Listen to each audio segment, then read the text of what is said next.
يختلف عن الموديلات اللي نعرفها لكم سابقا. هذا الموديل 6 باب ملحق يوجد بهذا الموديل. بالنسبه للسيرفايت هذا الموديل تحتوي على راس عرض، اضافه الى راس ناصي، اضافه الى كومودين. نظام عمل الكوموديات، كل كومودي يحتوي على باب.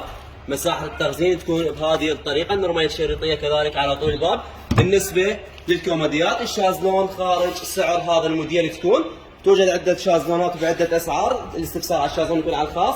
بالنسبه لارتفاع الكنتور يكون 6 باب يوجد ملحق. ارتفاع الكنتور مترتين و10 سنتيم ومترتين و15 سنتيم. اما عرض الكنتور يكون 3 امتار و15 او 3 امتار و20 سنتيم. جميع النقوش بهذا الموديل تكون نقوش CNC. الوان التطعيم يكون التطعيم المرمري بالنسبه للنقوش CNC باللون الابيض، والتطعيم يكون التطعيم الذهبي الهادئ.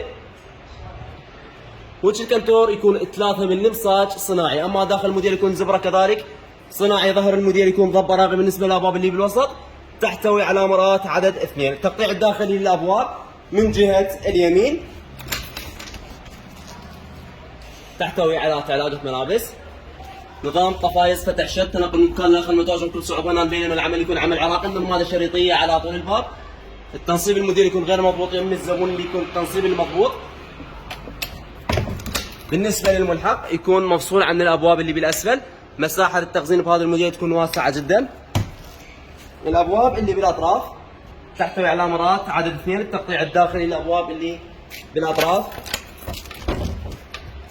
تكون من رف واحد فقط، اللي يحب من الغرف اضافه ثلاجه ملابس. كذلك ماكو كل اشكال. هذا الموديل تكون جميع النرمايه الشريطيه على طول الباب بهذه الطريقه. قاعده كنتور تكون قاعده فايبر. من جهه اليسار الابواب كذلك تحتوي على ثلاجه ملابس اضافه الى الملحق. يكون مفصولين، توجد اناره باللام بهذه الطريقه، يشتغل كهربائي. بالنسبه لزاويه هذا الموديل تكون باب دوار بهذا الشكل. اما ميز المرات يحتوي على مجر عدد 2 كذلك قناه عدد 2 تكون.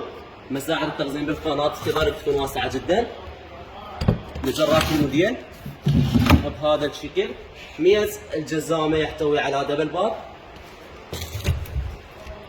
اضافه الى تكون مكتبه بهذا التصميم. هذا الموديل يكون السعر 850,000 شامل خدمه الشد والنقل الى محافظه بغداد فقط.